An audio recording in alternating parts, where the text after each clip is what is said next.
Control. Is it worth a buy? Let's read the words of the developer. After a secretive agency in New York is invaded by an otherworldly threat, you become the new director struggling to regain control. From developer Remedy Entertainment, this supernatural third-person action-adventure will challenge you to master the combination of supernatural abilities, modifiable loadouts and reactive environments, while fighting through a deep and unpredictable world. Before we get into the let's just have a quick look at the graphic controls. Lots and lots for this game. You can either go in with DirectX 11 or DirectX 12. Now I've tested this on a 1070 PC and also a 2080, and it has to be said, guys, that it ran okay on both of them. On the 2080 I had everything on with ray tracing on max and everything on max, and it ran alright. Until there was lots and lots of shit going down, Holmes, and then I had to turn it down just a little bit, well, yeah, quite a little bit, just to get it to run at around about 60-70 frames a second, because before that it was running at about 40 to 50, and I was getting frame drops and stutters. There are definite performance problems with this. This was running it in 1080p as well, so yeah, I wasn't even running it in a really high resolution. On the 1070 it was pretty much the same story with DirectX 11. You could run it fine, but there were a few frame drops, but you could keep everything pretty much on max with DirectX 11. So there you go, guys. With a 2080 you're going to have to knock a little bit down or you will get a few frame drops. Graphically it looks really nice as well, the game.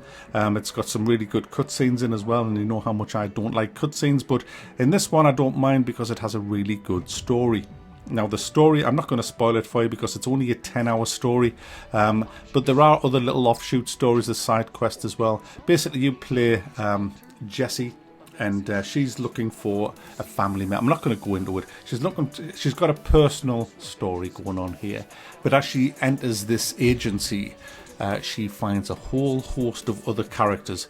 Nearly all of them female. Well, all the important ones are female because it's 2019, and if they were male, then the developers would clearly be sexist, so they've had to bow and yield and bend the knee, guys, because it's 2019. Kneel before us all and give us female leads. Females in charge of everything important in the game, or you're a fucking sexist.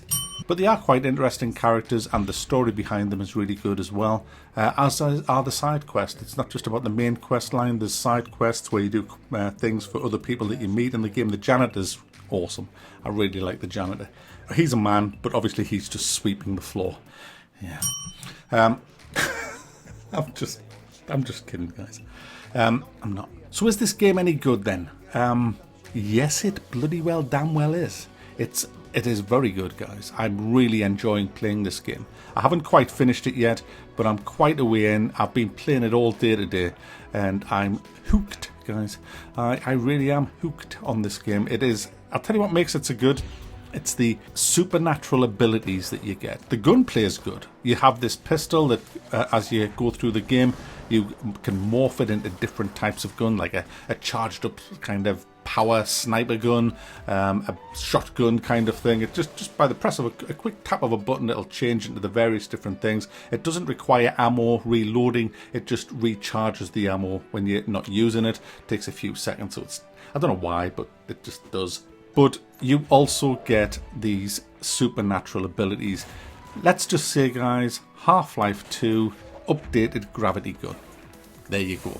That's pretty much it. You can level that up with a perk system, a skill tree, and I threw all my stuff, me health. I went full on into that so that I can throw people around. Oh, guys, it is so much damn fun when you just pick up a guy and throw him in someone else's face. It is so damn satisfying. And the enemies react really well when they're being shot. They're like, you can feel them reeling under the bullets, so that the guns have a bit of weight. The gunplay is great, but there is a downside to all of this. Third person. Now this is why I hate a lot of third person choices in games. The amount of times, and honestly I've lost count of the amount of times that stupid tart got in the way of, I couldn't even see what I was shooting half the time, because she just keeps going in the way, and I'm just firing and thinking, yeah, the enemy's about there, but all I can see is your fucking backbone. Now, I have bound a key to quickly shift view, and I'm having to use that all the bloody time. It's so annoying. Why they didn't just make it first person, I just, honestly, I don't, no one will ever fucking convince me that third person is a good idea. It's fucking awful. Who gives a fuck whether you can see your character? You want to see the fucking people you're shooting, not the fucking arse of the woman that, well, I don't know, like, she's got a quite nice arse. No, but you know what I'm saying? Who cares? Why do you want to see it? It's blocking half the fucking screen. What's the point? What kicks do you get out of it? What's the problem with it? Why do you like it? What? Just, oh, I don't. Getting back to the good, because this game is like mostly good. It really is. There's hardly anything wrong with it. But I'll make the most of the things that are wrong with it, because I'm Mac. Crouching. Oh, guys. At last we have a game where you actually have to crouch yourself. You don't just press a button and it automatically runs over to a barricade and hides. No, you have to do it yourself. And when you crouch, if you want to shoot somebody, you have to press crouch to stand up again, and bam, bam, bam. I love it. It's old school, guys. It's old school, and it feels like you're actually doing it, not like the game's doing it for you.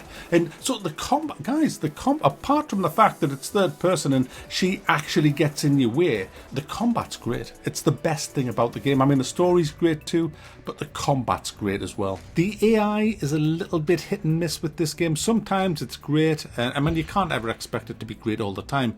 I mean, you know, unless it's called Fear. That has the best AI I've ever seen in the game.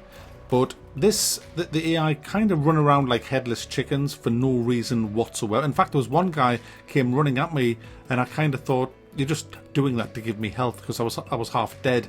And as you kill and shoot the enemy, they drop little blue shards off them, and they're like health, because your health doesn't regenerate in this game. You get your health by killing the enemies, which is another plus that I like. None of this regenerating health bollocks. But coming back to the AI, sometimes they'll take cover, sometimes they'll shoot back from the cover, other times they'll just wander around like dicks, and you just like shooting them. The hitboxes are very tight on this. You have to be absolutely 100% accurate to hit them, which is another great thing about the combat, which is why you see me missing a lot, because it isn't easy, even with a mouse and keyboard, just to get that headshot. A headshot, I mean, I've got perks for headshots that give us, I think, an extra 40% damage, so a lot of the time I do try to go for headshots, and you can just see how bad a shot I am when you bear in mind I'm actually aiming for the head when I'm shooting them in the feet. So you have to kind of be good. You have to get good at the shooting in this. But the AI, it could have been better. It could have been a lot better. The environments that you're going around are so believable. It's so well done. At first you feel like you're in this corporate centre, but then you go into the maintenance area, then you go into the science area, and it's all just like, wow, this is so believable. It's like, I believe it. I believe. Do you believe? I believe. And that's half of the battle when you're playing a game. If you can kind of believe that you are in that place as that person, then you're immersed. You're aware. And you do, and you don't get a lot of help in this game as well. It's not got markers everywhere. It does have markers on things that you can pick up and stuff, which is annoying, and I couldn't get rid of that. But hey ho, that's the way it is. I would have liked it to be a bit more like Prey. It did remind me of Prey and Half-Life, to be honest, this game. Just the environments, the people, the abilities, I guess. And it brought back all of that kind of vibe. It's not as good as Prey and Half-Life, but it is a very, very good game. And you can take your time with it, and you can get way more than 10 hours out of it. 10 hours is just steamrolling like I did through the actual main story. But if you start branching out and exploring a bit, you can stretch it out a bit more. But some of the enemies that you fight, there's not a lot of them. I think there's about 4 or 5 different types of enemies. I never saw any more than that anyway. But there could be a couple more hiding around somewhere, but you've got guys floating around in wheelchairs, guys flying around, you have guys with big shields on, you have kind of like, they're not bosses as such, but now and then you get these really tough guys that you have to throw forklift trucks at in the face and stuff. And again, I'm coming back to it, it's the combat. It's the combat that makes this game so good. And guys, mouse and keyboard is so slick on this as well. I mean, I was really impressed with how slick that the mouse and keyboard was, the controls. I never had any issues at all with it, except for, like I say, the actual third person, her being in your way, which is damn annoying. There's also loot in that around the place that you can collect. You get stuff off people when they die. People drop different mods. You can mod your weapons and you can mod yourself with that, and there's also the skill tree that I mentioned earlier. So there's the crafting's not huge and deep, but there is crafting there that you can modify the guns, and you do get different variations of the guns, which is what I was talking about earlier on. So there you go, guys. Control is definitely worth a buy. It's a great fun game. It's not cheap, but it's highly polished. I had one crash, I think, and I got stuck in a trolley. They're the only two things that happened in the time that I was playing the game. So for me, it's worth a buy. It's great fun, and I'm going to continue playing it and might even go through it again when I get time, because the combat is just so sweet, guys.